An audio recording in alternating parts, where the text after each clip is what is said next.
آج سے کروڑوں سال پہلے اللہ تعالیٰ نے اس کائنات کو تخلیق فرمایا اور پھر حضرت آدم علیہ السلام کے ذریعے اس کائنات کے اندر انسانی زندگی کی بنیاد رکھی۔ اس طرح اللہ تعالیٰ نے اس روئے زمین کے اوپر بے شمار قوموں کو آباد فرمایا اور ان قوموں کی طرف اپنے بے شمار انبیاء کرام کو مبعوث فرمایا۔ ہر ایک قوم کی طرف مختلف انبیاء کرام ان کی روشن ہدایت کے لیے تشریف لائے، یہاں تک کہ 1,24,000 انبیاء کرام اس روئے زمین پر جلوہ افروز ہوئے، اور پھر اللہ تعالیٰ نے اپنے پیارے نبی حضرت محمد صلی اللہ علیہ وسلم پر نبوت کا دروازہ بند کر دیا۔ اب قیامت تک کوئی بھی نبی اس دنیا میں تشریف نہیں لائے گا۔ دوستو، اس طرح بے شمار انبیاء کرام اپنے اپنے وقت میں اپنی اپنی قوموں کی طرف آئے اور دنیا سے واپس چلے گئے، لیکن 4 انبیاء کرام ایسے ہیں جو آج بھی زندہ ہیں، اور وہ آج بھی لوگوں کی مدد کرتے ہیں اور ان کو ہدایت کی طرف بلاتے ہیں۔ اور اللہ تعالیٰ نے ان انبیاء کرام کو کس وجہ سے زندہ رکھا ہے اور ان کے زندہ رہنے کی کون سی وجوہات ہیں؟ محترم ناظرین، السلام علیکم۔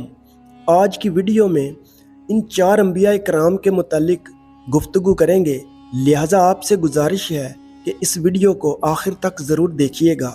قرآن مجید اور حدیث نبوی کی روشنی میں جن انبیاء کرام کا ذکر پہلے ملتا ہے، جن کو اللہ تبارک و تعالیٰ نے آج بھی زندہ رکھا ہوا ہے، وہ حضرت عیسیٰ علیہ السلام ہیں۔ جب حضرت عیسیٰ علیہ السلام نے نبوت کا اعلان کیا تو انہوں نے اپنے ارد گرد کے لوگوں کو جمع کر کے فرمایا کہ میں اللہ تعالیٰ کی طرف سے بھیجا ہوا نبی ہوں اور میں دعوت حق دینے کے لیے مبعوث کیا گیا ہوں۔ لیکن جس قوم کی طرف اللہ تعالیٰ نے حضرت عیسیٰ علیہ السلام کو مبعوث فرمایا وہ یہودی قوم تھی، اور ان کی کتاب میں یہ واضح لکھا ہوا تھا کہ اللہ تعالیٰ کا ایک نبی آئے گا جو یہودیوں کے دین کو ختم کر دے گا۔ اسی ڈر کی وجہ سے یہودیوں نے حضرت عیسیٰ علیہ السلام کو قتل کرنے کا منصوبہ بنایا کہ اگر حضرت عیسیٰ علیہ السلام زندہ رہے تو ہمارے دین کو ختم کر دیں گے۔ چنانچہ حضرت عیسیٰ علیہ السلام اللہ تعالیٰ کے حکم کے مطابق ان یہودیوں کو دعوت حق کی طرف بلاتے رہے اور دعوت حق دیتے رہے، لیکن وہ بدبخت قوم تھی، آپ پر ایمان نہ لائی اور آپ کو جھٹلاتی رہی اور آپ پر طعن و تشنیع کرتی رہی۔ جب حضرت عیسیٰ علیہ السلام کو یقین ہو گیا کہ اب یہ لوگ کسی صورت بھی ایمان نہیں لائیں گے اور اسی طرح جہالت پر ڈٹے رہیں گے، تو ایک دن آپ نے سب یہودیوں کو اکٹھا کیا اور ان سے کہا کہ آپ میں سے کون ہے جو اللہ تعالیٰ کے دین پر ایمان لاتا ہے؟ تو ان میں سے تقریباً 12 یا 19 لوگ ایسے تھے جنہوں نے اس بات کا اقرار کیا کہ ہم اللہ تبارک و تعالیٰ کی وحدانیت پر ایمان لاتے ہیں، اور کہا کہ ہم مسلمان ہوئے اور یقیناً آپ ہماری بخشش کا ذریعہ بنیں گے۔ ان خوش نصیب لوگوں کے علاوہ باقی تمام لوگوں نے دین اسلام کو قبول نہ کیا اور حضرت عیسیٰ علیہ السلام کو اسی طرح جھٹلاتے رہے اور اپنے سابقہ دین یعنی یہودیت پر قائم رہے۔ چنانچہ جب یہ چند لوگ حضرت عیسیٰ علیہ السلام پر ایمان لے آئے تو یہودیوں نے دیکھا کہ اگر اسی طرح لوگ حضرت عیسیٰ علیہ السلام پر ایمان لاتے رہے تو ہمارا دین تو ختم ہو جائے گا، کیوں نہ ہو کہ حضرت عیسیٰ علیہ السلام کو دعوت حق دینے سے روکا جائے یا معاذ اللہ ان کو قتل ہی کر دیا جائے۔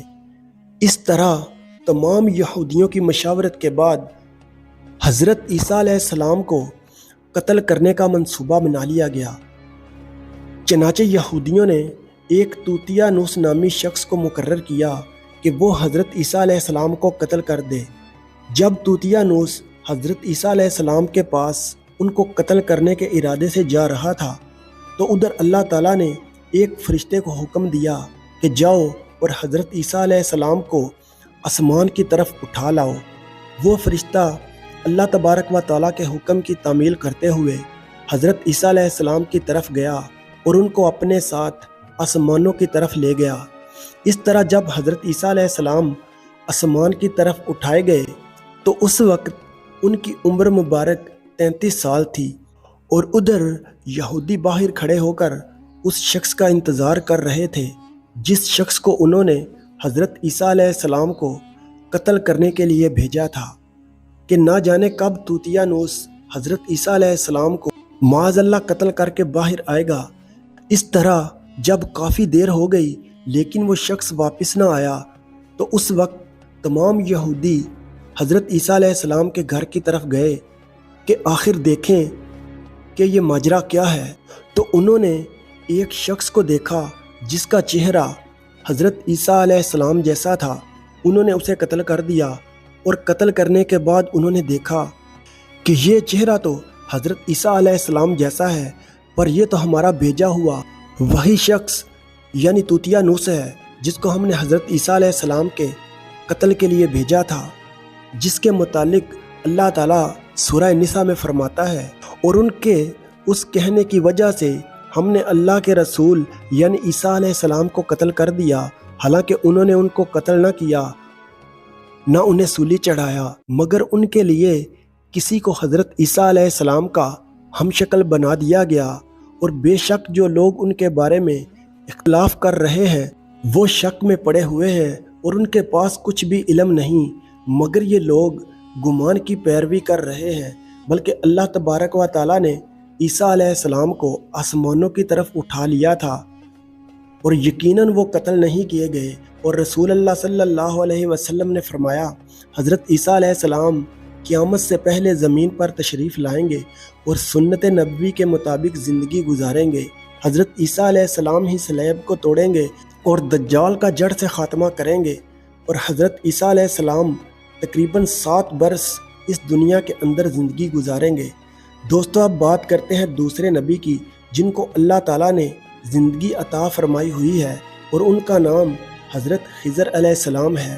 جب حضرت ذوالقرنین آب حیات کے سفر پر نکلے تو اپنے وزیر کو بھی ساتھ لے لیا جن کا نام حضرت خضر علیہ السلام تھا، اور آپ حضرت ذوالقرنین کے خالہ زاد بھائی بھی ہیں۔ ذوالقرنین اپنے لشکر کے ساتھ مسلسل 12 برسوں تک یوں ہی مغرب کی جانب سفر کرتے رہے، اور ایک طویل سفر طے کرنے کے بعد آخرکار یہ لوگ اس وادی کے کنارے پہنچ گئے۔ ذوالقرنین نے اپنے لشکر سے 6000 قابل ترین سپاہیوں کو لے کر اس اندھیری وادی میں داخل ہوئے جن میں خضر علیہ السلام بھی تھے۔ اس وادی میں داخل ہوتے ہی اچانک طوفان آ گیا اور زوردار بجلیاں چمکنے لگی۔ ذوالقرنین کا لشکر بکھر گیا، اور کچھ دیر بعد جب طوفان تھما تو حضرت ذوالقرنین دائیں طرف جا پہنچے، جبکہ خضر علیہ السلام بائیں جانب چلے گئے۔ خضر علیہ السلام اس طریق راہ میں بھٹکتے ہوئے چشمہ حیات تک جا پہنچے۔ آپ کو شدید پیاس لگی تھی، لہٰذا آپ نے اس چشمے کا پانی پیا، اس میں غسل کیا اور اس پانی سے وضو کیا۔ یہ چشمہ دودھ سے زیادہ سفید اور شہد سے زیادہ میٹھا تھا۔ وہیں ذوالقرنین ان تاریک وادیوں سے گزر کر باہر نکل گئے، لیکن انہیں وہ چشمہ نہیں ملا، کیونکہ آب حیات ذوالقرنین کے مقدر میں نہیں تھا، جبکہ اس پانی کو پینے سے حضرت خضر کو حیات جاودانی حاصل ہوئی اور آپ ہمیشہ زندہ رہیں گے۔ حضرت خضر علیہ السلام ظاہری طور پر اس وقت اس دنیا میں تشریف لائیں گے جب دجال اس دنیا کے اندر ظاہر ہو چکا ہوگا اور پوری دنیا کے اندر فتنہ و فساد پھیلا رہا ہوگا، اور دجال لوگوں کو اللہ کے دین سے دور کرے گا۔ اس وقت حضرت خضر علیہ السلام لوگوں کو اللہ کے دین کا حکم دیں گے اور اللہ کی وحدانیت کی طرف بلائیں گے۔ دوستو، حضرت عیسیٰ اور حضرت خضر علیہ السلام کے بعد تیسرے زندہ نبی جن کا ذکر قرآن مجید میں 2 بار ہوا وہ حضرت الیاس علیہ السلام ہیں، جن کو ایک نورانی گھوڑے پر سوار کر کے آسمانوں کی طرف لے جایا گیا۔ اور حضرت انس رضی اللہ تعالیٰ عنہ سے روایت ہے، وہ فرماتے ہیں میرا اور حضور صلی اللہ علیہ وسلم کا گزر ایک پہاڑی سے ہوا۔ وہاں سے گزرتے ہوئے ہمیں ایک آواز سنائی دی کہ اے اللہ، مجھے بھی محمد صلی اللہ علیہ وسلم کا امتی بنا دے۔ یہ آواز سنتے ہی رسول اللہ صلی اللہ علیہ وسلم نے مجھے حکم دیا، اے انس، اس بات کا پتہ لگاؤ کہ یہ کون ہے۔ حضرت انس رضی اللہ تعالیٰ عنہ فرماتے ہیں جب میں اس پہاڑی کے اندر گیا تو میں نے دیکھا کہ ایک سفید پوش بزرگ اللہ تعالیٰ کی عبادت میں مشغول ہیں۔ جب انہوں نے مجھے دیکھا تو کہا، اے بندے، تو حضرت محمد صلی اللہ علیہ وسلم کا صحابی ہے۔ تو اس وقت حضرت انس رضی اللہ تعالیٰ عنہ نے انہیں جواب دیا، جی ہاں۔ سفید پوش بزرگ نے کہا، میرا سلام حضور صلی اللہ علیہ وسلم کو پہنچا دو اور حضور صلی اللہ علیہ وسلم کی خدمت میں عرض کرنا کہ حضرت الیاس علیہ السلام آپ کو ملنا چاہتے ہیں۔ میں نے واپس آ کر حضور صلی اللہ علیہ وسلم کی خدمت میں حضرت الیاس علیہ السلام کا پیغام پیش کیا تو حضور صلی اللہ علیہ وسلم میرے ساتھ وہاں چلے گئے۔ جب ہم لوگ حضرت الیاس علیہ السلام کے پاس پہنچے تو میں پیچھے کھڑا ہو گیا۔ حضور صلی اللہ علیہ وسلم اور حضرت الیاس آپس میں کافی دیر بات چیت کرتے رہے۔ اللہ تعالیٰ کی طرف سے ان کے لیے آسمان سے کھانا نازل ہوا تو حضور صلی اللہ علیہ وسلم نے مجھے بھی اپنے پاس بلا لیا اور ہم تینوں نے مل کر کھانا کھایا، اور پھر آسمان سے ایک سفید پرندہ اترا اور حضرت الیاس علیہ السلام اس پر سوار ہو کر آسمان کی طرف چلے گئے۔